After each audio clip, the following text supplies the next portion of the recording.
नमस्कार देशवासियों। नमस्कार मेरे सभी भाइयों और बहनों। एक बार फिर से आप सभी का हार्दिक स्वागत है हमारे इस चैनल पर। आज का दिन, आज की तारीख और आज की घड़ी हमारे देश के इतिहास में एक नए युग का सूत्रपात करने वाली है। अगर आप भी उन लाखों करोड़ों परिवारों से जुड़े हैं जहां कोई बुजुर्ग ईपी 95 पेंशन का इंतजार कर रहा है, तो ये रिपोर्ट आपके लिए ही है। हमारे साथ बने रहिए, क्योंकि आज हम आपको एक ऐसी जीत की कहानी सुनाने जा रहे हैं जिसके लिए 30 साल से अधिक का संघर्ष, अथक परिश्रम और अडिग विश्वास लगा है। और हाँ, इस जानकारी को हर उस श्रमिक, हर उस बुजुर्ग तक पहुंचाना आपका भी फर्ज बनता है जिन्होंने इस देश की नींव को अपने पसीने से सींचा है। तो चलिए शुरू करते हैं। आज की तारीख है 21 जनवरी 2026। कैलेंडर का ये एक साधारण सा पन्ना नहीं है, ये वो दिन है जो इतिहास के पन्नों पर सुनहरी स्याही से लिखा जाएगा। ये वो सुबह है जिसकी कल्पना करोड़ों ईपी 95 पेंशन धारक अपने जीवन के पिछले 3 दशकों से कर रहे थे। एक ऐसी सुबह जो उनके लिए न्याय, सम्मान और सुरक्षा की गारंटी लेकर आई है। आज उस लंबे और कठिन संघर्ष को एक निर्णायक मोड़ मिल गया है। उस आंदोलन को जिसे दबाने, कुचलने और नज़रअंदाज करने की असंख्य कोशिशें हुईं, आखिरकार उसकी आवाज़ सर्वोच्च शिखर तक पहुंच ही गई। दरअसल ईपीएस 95 यानी एम्प्लॉयज़ पेंशन स्कीम 1995 से जुड़े करोड़ों पूर्व कर्मचारी आज तक मात्र 1000 से लेकर 2500 रुपए की नाम मात्र पेंशन पर अपना जीवन यापन करने को मजबूर थे। एक ऐसी राशि जो आज के महंगाई के दौर में किसी व्यक्ति के लिए महज एक दिन का खर्च भी पूरा नहीं कर सकती। इन बुजुर्गों की मांग स्पष्ट और न्याय संगत थी। न्यूनतम पेंशन 7500 रुपये निर्धारित की जाए, महंगाई भत्ता दिया जाए और उन्हें मुफ्त चिकित्सा सुविधा प्रदान की जाए। ये केवल आंकड़ों की बहस नहीं थी, बल्कि उन मजदूरों के आत्मसम्मान और गरिमापूर्ण जीवन का प्रश्न था जिन्होंने अपनी जवानी के सबसे सुनहरे साल इस देश की फैक्ट्रियों, कारखानों और उद्योगों को चलाने में लगा दिए। आज से पहले तक कई ताकतें ये कहती नहीं थकती थीं कि ये मांग केवल एक सपना है, एक खाली पुलाव है। उनका कहना था कि पेंशन को 5500 या 7500 तक पहुंचाना असंभव है। लेकिन साथियों, आज उन सभी संशयवादियों के मुंह पर ताला जड़ गया है। आज की घटनाओं ने ये साबित कर दिया है कि सच्चाई और न्याय के आगे कोई ताकत टिक नहीं सकती। आज उसी पेंशन योजना ने एक ऐतिहासिक छलांग लगाई है और 7500 के आंकड़े को छूने के लिए अपना रास्ता बना लिया है। ये एक निर्णायक मोड़ है, उम्मीदों का एक नया सवेरा है।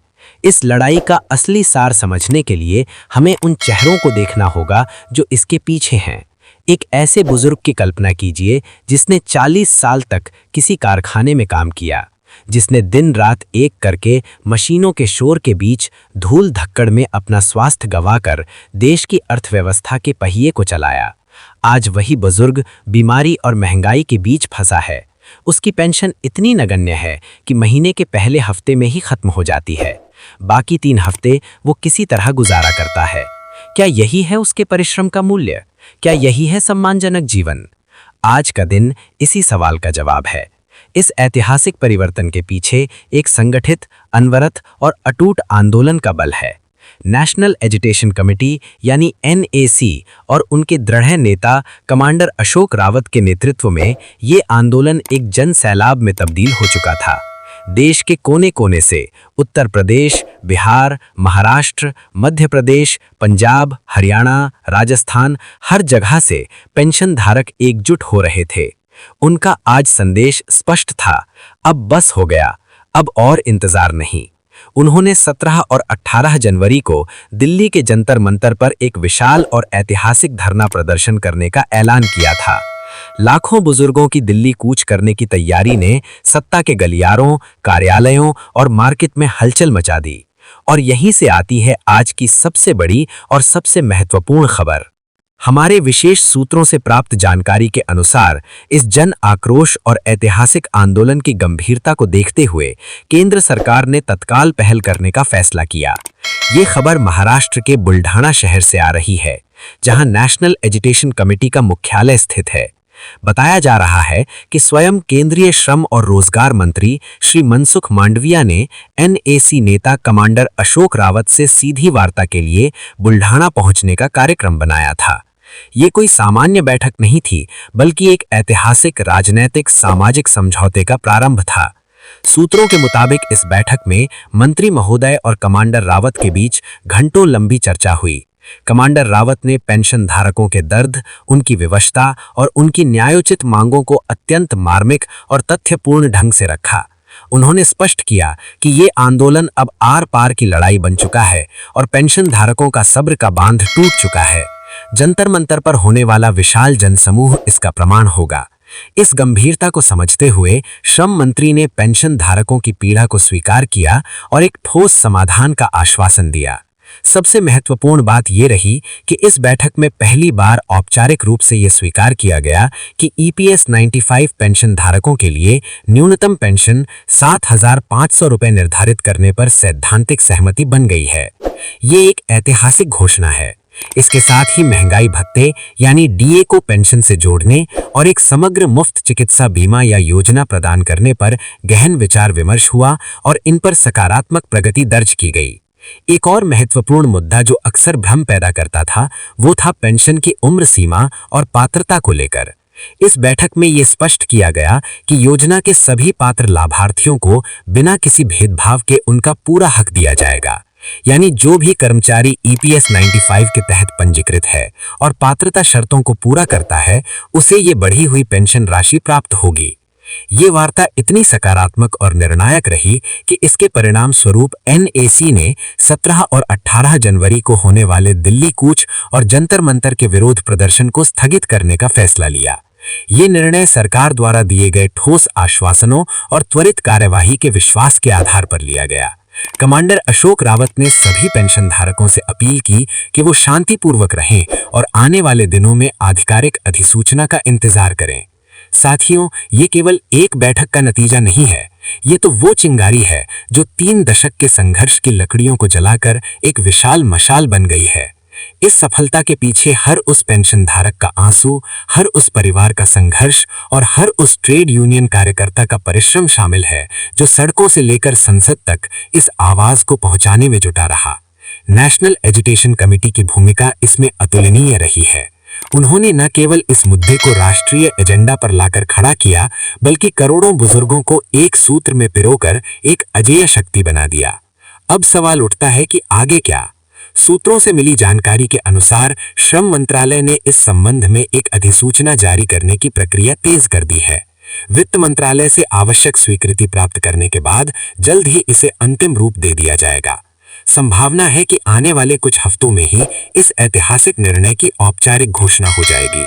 इसके बाद पेंशन फंड संगठन यानी ईपीएफओ की व्यवस्था को इस नए पेंशन ढांचे के अनुसार ढाला जाएगा, ताकि बिना किसी देरी के बढ़ी हुई राशि पेंशन धारकों के खातों में पहुंचने लगे। इस पूरे विकास का एक गहरा राजनैतिक और सामाजिक पहलू भी है। ये साबित करता है कि लोकतंत्र में जनता की एकजुट आवाज सर्वोच्च होती है। जब लाखों लोग शांतिपूर्ण, संगठित और दृढ़ के साथ अपना हक मांगते हैं, तो कोई भी सरकार उन्हें अनदेखा नहीं कर सकती। ये उन सभी लोगों के लिए एक सबक है जो ये मानते थे कि बुजुर्गों की ये लड़ाई कमजोर पड़ जाएगी। आज इन्हीं बुजुर्गों ने ये सिद्ध कर दिया है कि उनमें इतनी ताकत है कि वो देश की राजधानी की दिशा बदल सकते हैं। लेकिन साथियों, हमें अभी भी सतर्क और जागरूक रहने की जरूरत है।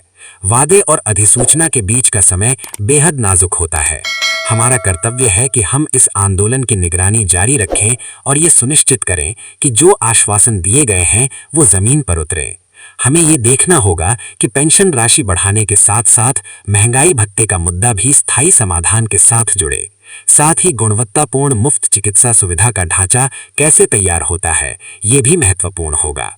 इसलिए हम आपसे, देश के हर नागरिक से अनुरोध करते हैं कि इस ऐतिहासिक जीत को केवल एक खबर बनकर न रहने दें, इसे एक जन आंदोलन बनाएं। इस जानकारी को हर उस घर तक पहुंचाएं जहां कोई ईपीएस 95 पेंशनर है। उन्हें बताएं कि उनके संघर्ष ने रंग लाना शुरू कर दिया है। उन्हें आश्वस्त करें कि अब उनकी गरिमा लौट आएगी। उन्हें सचेत करें कि आधिकारिक अधिसूचना आने तक धैर्य बनाए रखें, लेकिन साथ ही अपने अधिकारों के प्रति सजग भी रहें। आज का दिन सिर्फ एक पेंशन बढ़ोतरी का दिन नहीं है। आज का दिन उस सामाजिक न्याय की स्थापना का दिन है जिसकी कल्पना हमारे संविधान निर्माताओं ने की थी।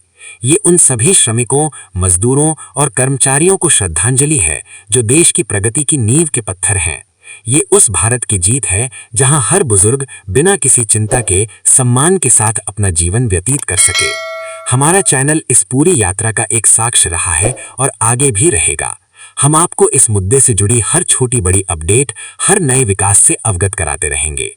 हमारा संकल्प है कि जब तक हर पेंशन धारक के खाते में 7,500 रुपए की पहली किस्त नहीं पहुंच जाती, तब तक हम इसकी निगरानी जारी रखेंगे। तो दोस्तों, आज के इस ऐतिहासिक समाचार विशेष को यहीं विराम देते हैं। उम्मीद है कि ये जानकारी आपको पसंद आई होगी। ऐसी ही निष्पक्ष, सटीक और जनहित से जुड़ी खबरों के लिए हमारे चैनल से जुड़े रहिए। इस वीडियो को लाइक करिए, अपने सभी परिचितों तक शेयर करिए